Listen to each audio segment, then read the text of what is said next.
Imagine you just got a job at an Amazon warehouse. For some people, it might sound like a dream place. You sort products, pack boxes, and send them out. You earn around $50,000 a year and work with a decent team. But what you'd never expect is having to count every single second from the moment you touch a package. So an AI system doesn't classify you as a slow worker who could get fired, or keeping an empty plastic bottle near you. You know, just in case you need to use the bathroom, because you don't have time. This is the story of Amazon's warehouses, a system that became one of the most controversial and most talked about workplaces in the world.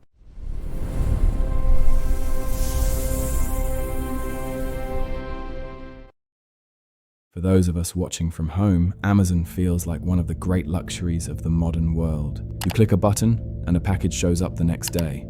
Fast, clean, effortless.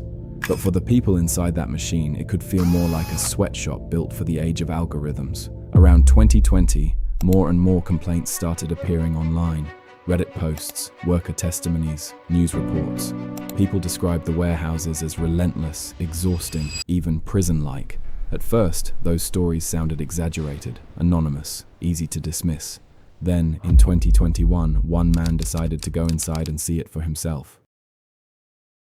His name was Mustafa Henaway, a labor organizer in Canada. Instead of just reading about Amazon, he applied for a job there himself. He hid his identity and went in as a regular worker. What happened next was almost absurdly simple. No complicated interview, no deep background checks, no real barriers. He applied, answered a personality-style questionnaire, and got hired almost immediately. Just like that, he was inside one of Amazon's new delivery stations in Laval, near Montreal. And right away, Amazon presented itself exactly the way you'd expect. Polished, organized, almost futuristic. Bright lights, perfectly marked roads, friendly greeters. Henaway said it felt less like a warehouse and more like an airport terminal. Henaway worked the night shift. Every day started the same way. Workers grabbed a scanner and a handheld device called a TCI. From the moment you logged in, your shift was no longer really yours. The device told you where to go, what task to do, what package to touch, and how fast you were moving.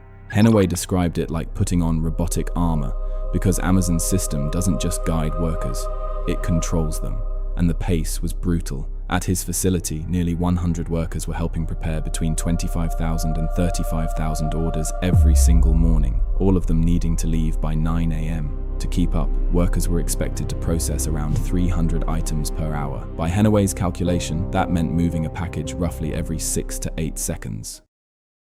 Books, cat litter, barbecues, office chairs, it didn't matter what the item was. The expectation stayed the same. Keep moving, scan, sort, repeat, and every single action was recorded. The scanner knew which package you touched, where you placed it, and whether you made a mistake. Green light if you were right, red light if you were wrong. But the real pressure came from something else. Time off task. Amazon's system tracked every moment when a worker wasn't actively scanning. Pause too long and it counted against you. Walk away too often and it counted against you. Slow down and the system noticed. That's what made the scanner feel less like a tool and more like a supervisor. This wasn't just a feeling. Reports from Amazon warehouses describe systems like Adapt, software that tracks productivity and helps flag workers for discipline or termination when their numbers drop too low. In one warehouse, figures revealed in a lawsuit showed that the system had fired 300 full-time employees in a single year. The bathroom problem. Because when the system tracks every second, even going to the bathroom becomes a calculation. Multiple workers said they avoided drinking water during long shifts just so they wouldn't lose time. Others admitted keeping bottles nearby because walking away from the line felt too risky. Amazon has denied forcing workers into that situation and says people can take breaks when needed. But the workers' argument was never that Amazon literally ordered it. Their point was something darker. The system itself created the pressure. When every second affects your standing, you start making desperate choices on your own. And then came the real source of panic. 9 a.m. That was the deadline. Every package had to be ready and out the door. As that hour got closer, the pressure inside the warehouse changed. Supervisors moved faster. Managers watched screens more closely. Workers rushed harder to keep the flow moving. Henaway described those final hours as chaos. Heavier bags, faster movements, breaks delayed. People sometimes working 4 to 5 hours straight before catching a moment to breathe. And if they needed relief, the only way to get it was to hide in the bathroom for a few minutes. Because once the packages started piling up, the whole line could turn into a nightmare. And this is where Amazon gets complicated.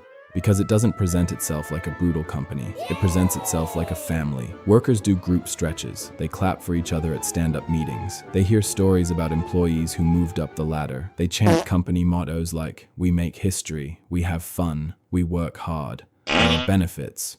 For permanent employees, sometimes immediately. Medical, dental, parental leave, stock, discounts.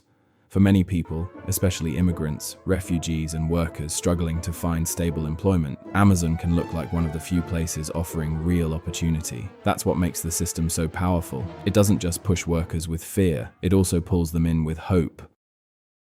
But the pressure inside Amazon warehouses doesn't just affect performance, it affects the human body. Reports from multiple warehouses revealed injury rates far higher than the industry average. In one facility alone, 422 injuries were recorded in a single year, more than 4 times the normal rate. The reason was simple. When workers are expected to move a package every few seconds, safety procedures become difficult to follow. Lift properly, move carefully, take your time. Those instructions sound good in theory, but when thousands of packages are piling up behind you, slowing down can feel impossible. Some workers admitted they started ignoring safety guidelines completely just to keep up with the quotas. Others described going home with back injuries, joint inflammation, and chronic pain. One worker told reporters something that perfectly captured the situation: "I'm still too young to feel like I'm 90 years old."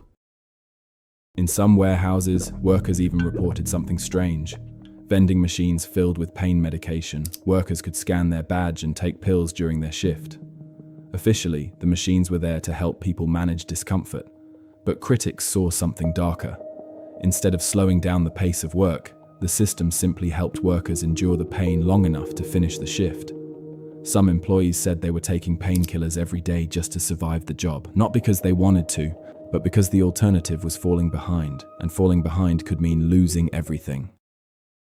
The most disturbing stories didn't come from injuries, they came from emergencies. In 2017, a worker named Thomas Becker suffered a heart attack inside an Amazon warehouse. According to reports, he collapsed on the concrete floor and begged his co-workers, "Do not let me die." Workers immediately tried to get help, but the response was shockingly slow. Instead of calling emergency services right away, management reportedly began asking for personal information from the people involved before making the call. It took 25 minutes before emergency services were called. By the time responders arrived, Becker had stopped breathing.